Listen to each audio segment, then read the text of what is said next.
Welcome back to a long overdue solar video. So this is the makings of our solar cart. We've been trying to decide how we're going to power the house and the shop going forward. We have a lot of power stations. We're starting to get into the real deal, more static kind of power setups. And we're still kind of undecided. But in the meantime, I want to put this together because this can serve as a backup power, even if you don't have solar. And it's something that it's pretty cool. It's very cost effective compared to some of the other power stations, especially when you consider the 5,000 watt battery that you get with it. When you price shop for things that have a 3,000 watt inverter and that kind of battery capacity, the price shoots up a ton. So we'll have links for all this stuff so you can see what it costs and compare for yourself.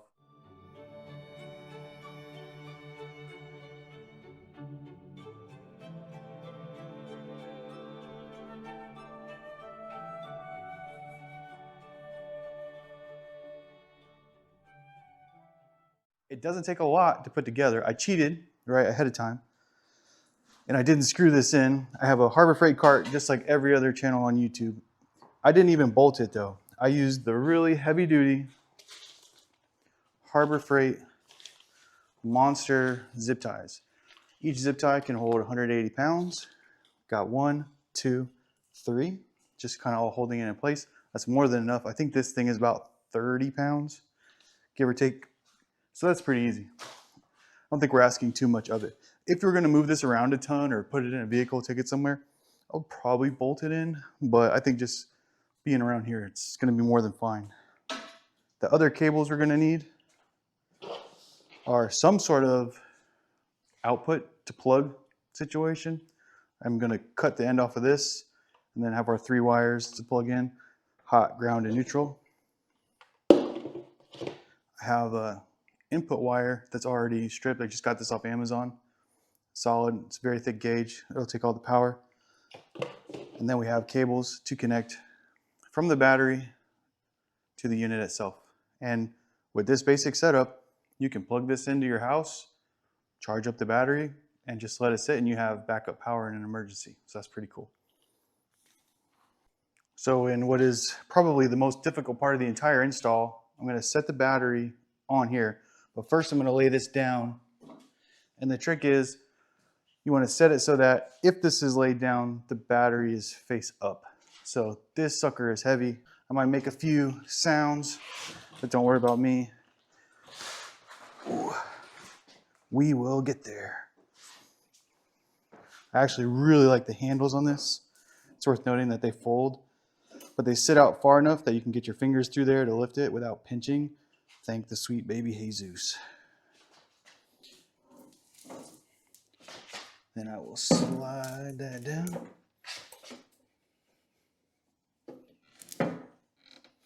That's not bad. And that way, with that orientation, I know it doesn't look great, but when you lay it down, the battery still face up. And just like everybody else, I'm just gonna use a ratchet strap to hold it in place. The cool thing about this is with the ratchet strap, zip ties and all that, minimal tools to put it together. You will need a Phillips screwdriver for the cables and a wire stripper or scissors for the wire stripper. But this is good for a rental or an apartment where you want to have some backup, but you don't want to have anything fixed or super complicated. This under there, first time go. Let's go. Performs under pressure. That's what I'm talking about. And so literally just gonna strap this bad boy. Should be okay like this. At least temporarily.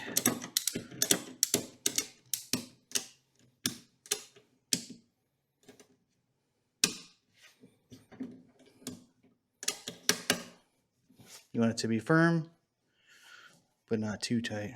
And see, it's gonna want to slide if you move it quickly, but that could be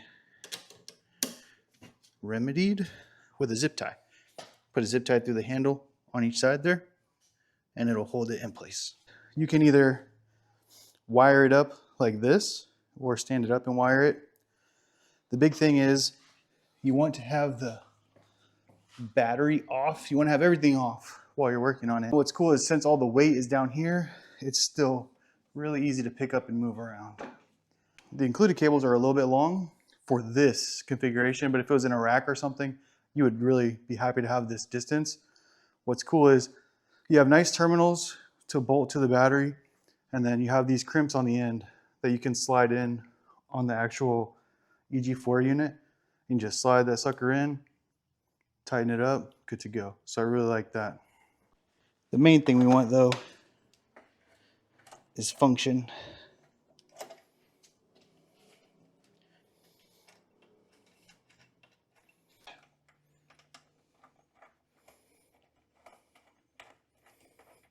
And I'm gonna snug everything, but not make it like permanent tight, just in case we wanna move the wires slightly. I'll do the same thing for the negative terminal.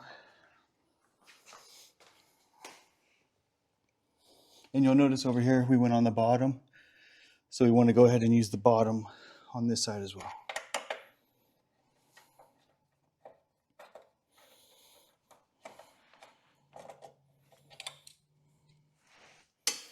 And on these, I don't know if you can see, hopefully, you want to make sure you put it to where it's flat against the battery itself, not like that where you're going to have a gap.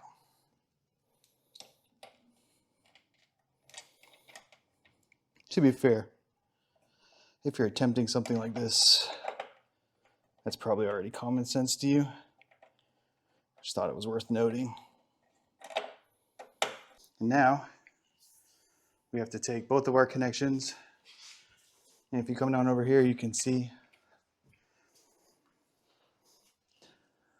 there is a kind of grommet down here that allows you to slide both of your wires through, and then you tighten in the screws that are in here through those holes, and it's marked positive and negative. So we go through there, stick it in,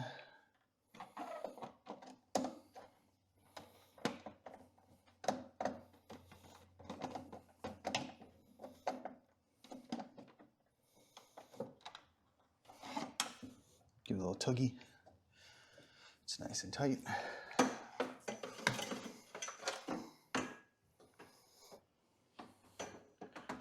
Same thing with the positive. Stick it in there.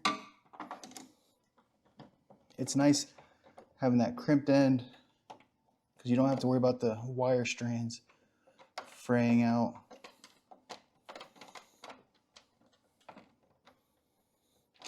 Give that a little tug. Okay, so like I said, they're a little long for this, but we'll roll it up and make it more aesthetically pleasing. But it works. So now we have a battery to inverter connection, and we need a way to bring power in, and that's where this AC input cable comes in. So we just need to strip back our 3 wires, insert it in there through a grommet, and we'll be good to go.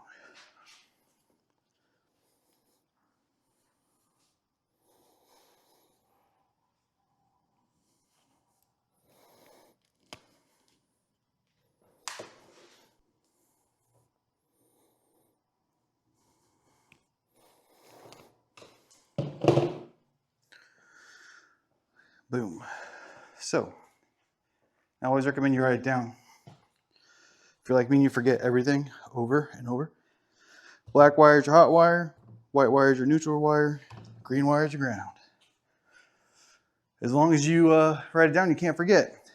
And it's not intuitive because if you work with other types of wiring, typically your black is your ground. So it's easy to confuse the two. For this, you'll do the same thing. See, it's marked in here, AC in. This will be our AC input. You come through the grommet. Try not to mess with the wires too bad. And then it tells you ground, line, or hot, and neutral. Tighten it up the best we can.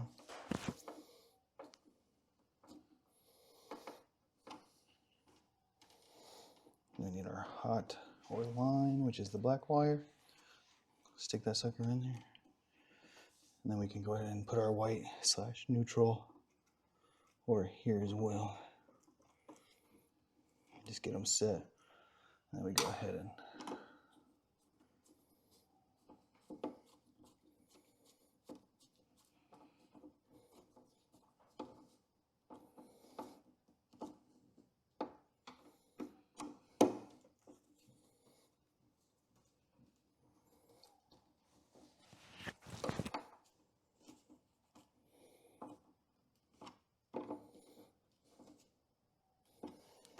them all a little tug.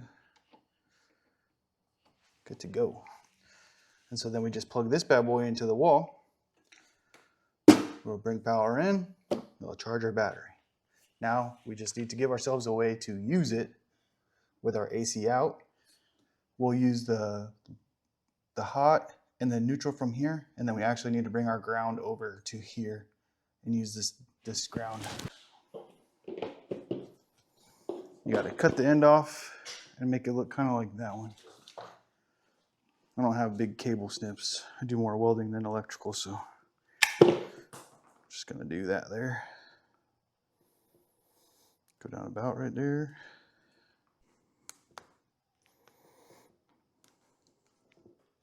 I'm actually gonna tear it a little bit more because we have to make that long run to the ground.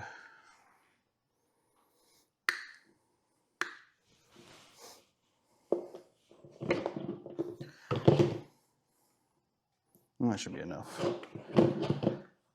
Do the same thing as before.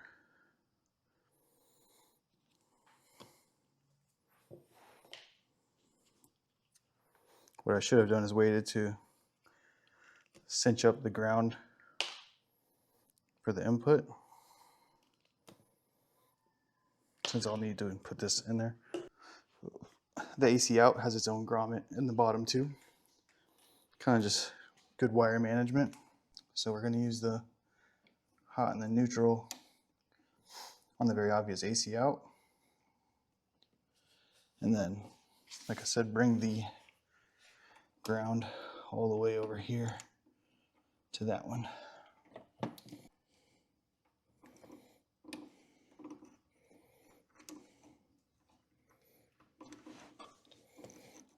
So got those in. Again, white to neutral, black to line. Go ahead and tighten these up.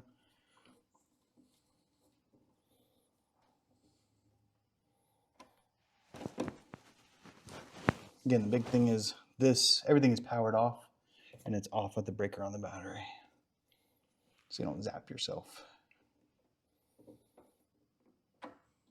And then we actually need to bring this ground over here, piggyback off the other ground.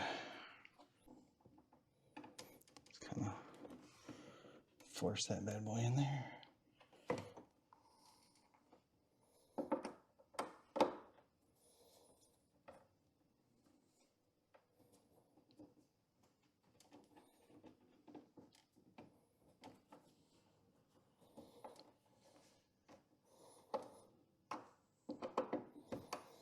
Just checking everything, that everything is snug.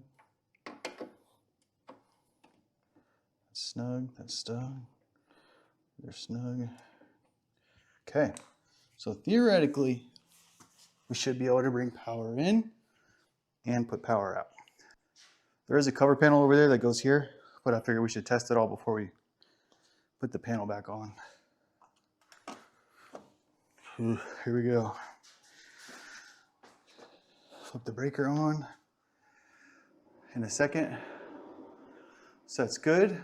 We do have 120 volts coming in. Excellent. Turn the breaker on.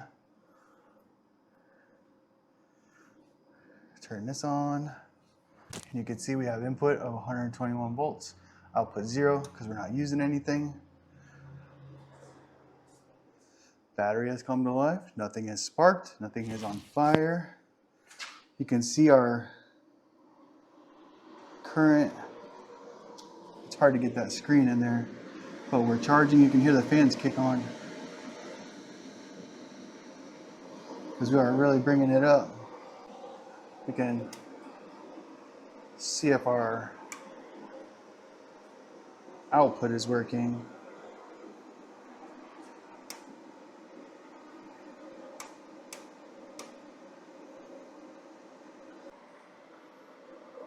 I feel like that light should be on.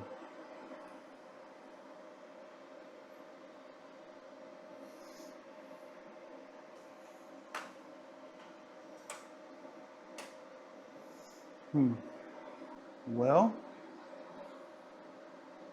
This is the part where I probably should have read the instructions. We have power coming in, it's charging, but the output is not working.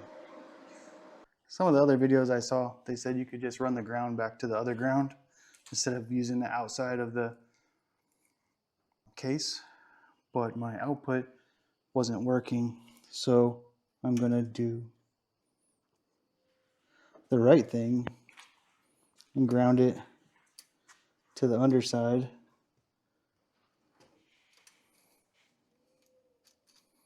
Like the instructions say to do, and see if it likes that. There's just a bolt under here that goes in with a washer. Now we change the ground. Let's try again.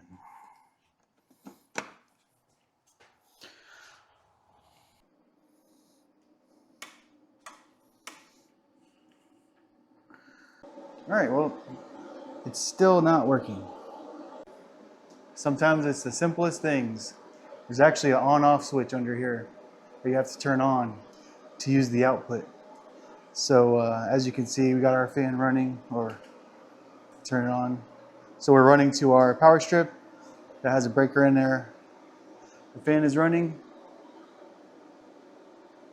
It's cool. So we are operational. Now it's just kind of rolling up the wires, rolling up the excess strap, getting a little spot to mount this on there while it's being stored, and you have portable power anywhere you go. One thing worth noting, compared to like our Anchor's a little loud, but the EcoFlow Delta 3 Pluses, those things are whisper quiet when you're charging the battery. I don't know if you can hear this fan on the microphone, but this has got a little more noise. You know, it's not so bad, but I wouldn't want to sleep next to this. It's like a 7 out of 10. Yeah, I definitely wouldn't want to sleep next to this. In the garage, I don't think it's a problem. In a different room, it's a problem. But I definitely wouldn't want to sleep next to this. So that's something to consider. So primary use case for this, backup power, right? You plug it into your wall, get your battery charged up, and just kind of keep it on standby. That's the main thing. And then if you're going somewhere relatively close, this is technically portable power. I would be very hesitant to call it portable outside of your house, but this is excellent for backup power. And then this can be an entire solar system for you. We are using the Anchor right now, and I would plug this right into the house, except we need 30 amp from our batteries to our sub panel. So we're either gonna run a second one of these in parallel or go with a little bit larger one, get some extra batteries, and we're gonna switch over to a real deal solar for the house. But in this configuration with no solar input, it's ideal for backup power. So like we were saying before, this is pretty cost effective when you're comparing it to a similar all-in-one unit that gives you a 3,000 watt inverter and 5,000 watt hours of battery. No matter what the brand, this is still very cost effective. What I like about this, starting with this rather than a power station, is that our Anchor stuff is not compatible with any of this. So now that we've learned our power, or not that we've learned, we've outgrown our power station stuff, that kind of all just sits, you know? And so what I want from my backup power is I want to be able to use it for little things every day. So I want to run my kitchen circuit and my garage circuit on solar every day, but then we also have the big battery bank for emergencies. That way it's paying for itself a little bit. So starting with this allows you to continue to use this battery. Even if you go with a bigger inverter, you just add your batteries up and you don't waste any money, if that makes sense. So looking back, I kind of wish I would have started with something like this. It is actually very simple. It's just a few wires, but I was intimidated by it, and I'm pretty mechanically inclined, but I was just nervous with all the electricity. So this is definitely something worth trying if you're getting into solar for the first time. Start with something like this. It will allow you to grow without wasting so much of the money that you spent at the beginning. And if you enjoyed watching me get my butt kicked by an on-off switch for probably 20 minutes, like and subscribe. Thanks for watching.